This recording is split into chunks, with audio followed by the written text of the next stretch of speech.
বিদ্যে বোঝাই বাবু মশাই চড়ি শখের বোটে।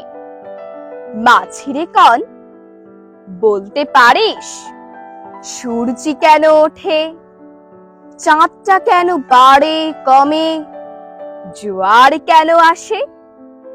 বৃদ্ধ মাঝি অবাক হয়ে ফেল ফেলিয়ে হাসে।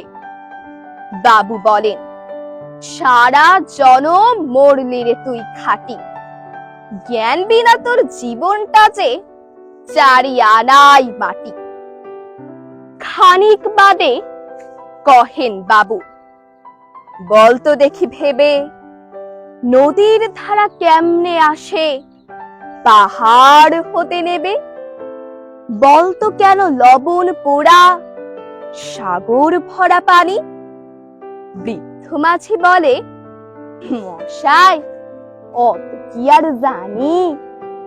বাবু বলে, এই বয়সে জানিস নেও তাকে, জীবনটা তোর নেহাত খেলো অষ্ট আনাই ফাঁকি। আবার ভেবে কহেন বাবু, বলতো রে বুড়ো, কেন এমন নীল দেখা যায় আকাশের ওই চূড়ো? বলতো দেখি সূর্য চাঁদে গ্রহণ লাগে কেন? বৃদ্ধ মাঝি বলে, আমায় কেন লজ্জা দেছেন হেন?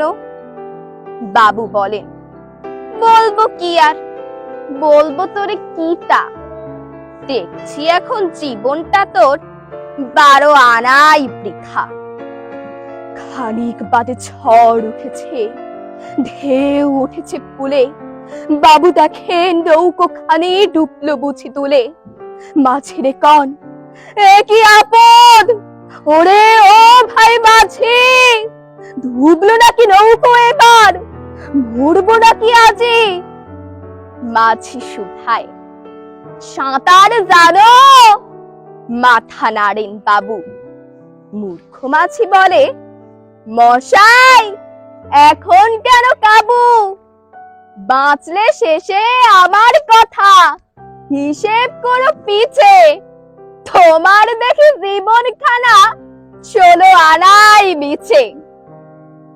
আবৃত্তি করলাম কবি সুকুমার রায়ের জীবনের হিসাব কবিতাটি। ধন্যবাদ।